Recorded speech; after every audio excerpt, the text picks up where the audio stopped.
الحمد لله نحمده ونستعينه ونستغفره ونعوذ بالله السميع العليم من الشيطان الرجيم اما بعد آج ہم انشاءاللہ بدنی عبادات کے نیکسٹ پوائنٹس کو دیکھیں گے۔ طواف و اعتکاف صرف اللہ ہی کے لیے کرنا چاہیے۔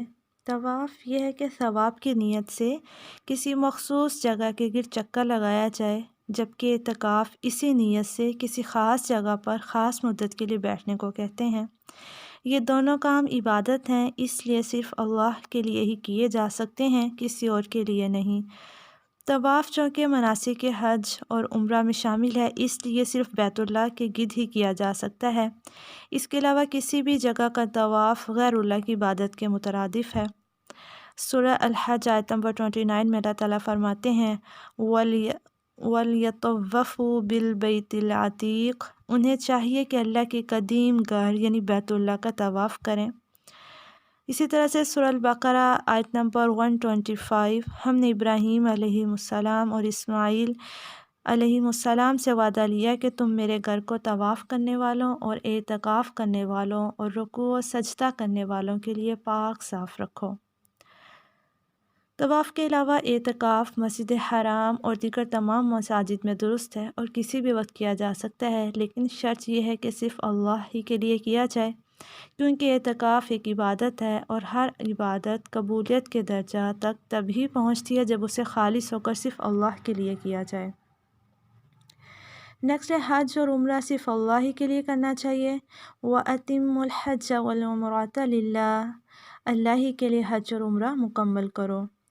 وَلِلَّهِ عَلَى النَّاسِ حِجُّ الْبَيْتِ مَنِ اسْتَطَاعَ إِلَيْهِ سَبِيلًا، اور اللہ ہی کے لیے لوگوں پر بیت اللہ کا حج کرنا فرض ہے جو اس کی طرف راستے کی طاقت رکھتے ہیں، یعنی استطاعت رکھتے ہیں۔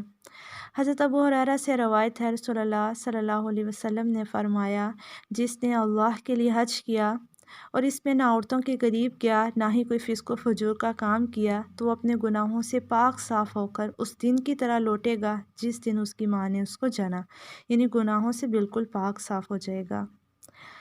روزہ صرف اللہ ہی کے لیے رکھنا چاہیے۔ حضرت ابو ہریرہ رضی اللہ تعالیٰ عنہ سے مروی ہے، رسول اللہ صلی اللہ علیہ وسلم نے فرمایا، ابن آدم کے ہر نیک عمل کا بدلہ 10 سے لے کر 700 گنا تک بڑھا دیا جاتا ہے۔ اللہ تعالیٰ فرماتے ہیں، سوائے روزے کے بلا شبہ روزہ میرے ہی لیے ہے اور میں ہی اس کا بدلہ دوں گا۔ انسان اپنی شہوت اور کھانے پینے کو میری رضامندی کے لیے چھوڑتا ہے۔ تو ہم نے چند بنیادی بدنی عبادات کو دیکھا کہ صرف اور صرف اللہ ہی کے لیے کرنی چاہیے۔ ہم اللہ تعالیٰ کے علاوہ کسی کے ساتھ جو ہے ان عبادات کو شریک نہیں کر سکتے، جیسے روزہ صرف اللہ کے لیے، حج، عمرہ، طواف، اعتکاف۔ اگر ہم سوسائٹی میں دیکھیں تو کچھ ایسے کام ہیں جو کہ ہم اللہ کے علاوہ دوسروں کے لیے کر رہے ہوتے ہیں، جیسا کہ بعض اوقات ہم کسی اور بزرگ پیر کی عزت میں، ان کی رسپیکٹ میں کھڑے ہو رہے ہوتے ہیں اور ان کو اچھا بھی لگ رہا ہوتا ہے اور وہ ضروری سمجھتے ہیں، یا اسی طرح سے کچھ جگہوں پر دیکھا گیا ہے کہ سجدہ کیا جا رہا ہوتا ہے کچھ قبروں پہ جا کر یا اس طرح سے، تو یہ بھی سراسر گناہ ہے اور کفر ہے۔ ٹھیک ہے، یہ ہم مسلمان ہونے میں ایک طرح سے آپ کہہ لیں کہ ایک دراڑ آ جاتی ہے جب ہم کسی اور کے سامنے جھکتے ہیں، کسی اور سے امید لگاتے ہیں۔ اسی طرح سے طواف کے حوالے سے بھی ہم ملک میں دیکھیں اپنے بھی اور اپنے پورے ایک اس زمین پہ دیکھیں تو کچھ جگہ ایسی ہے جہاں پر طواف بھی اللہ کے علاوہ، اللہ کے گھر کے علاوہ کسی اور جگہ پر کیا جا رہا ہوتا ہے اور کسی اور کے لیے کیا جا رہا ہوتا ہے۔ تو ان چیزوں کے بارے میں جاننا اور اپنی آنے والی نسلوں کو بتانا بہت ضروری ہے۔ اگر نہیں بتائیں گے تو ہو سکتا ہے ہماری آنے والی نسلیں جو ہیں انہیں معلوم ہی نہ ہو کہ یہ عبادات جو ہیں صرف اللہ کے لیے ہیں۔ اس لیے ان کو جاننا، اس کے بارے میں علم رکھنا اور باقاعدہ اس کو سیکھنا بہت ضروری ہے۔ ابھی تو صرف اتنا سا بتایا جا رہا ہے کہ آپ کے دل میں اس چیز کی اہمیت جو ہے وہ اجاگر ہو اور آپ اس کو باقاعدہ سیکھنے کے لیے جو ہے وہ ریڈی ہو جائیں اور وقت نکالنے کے لیے تیار ہو جائیں۔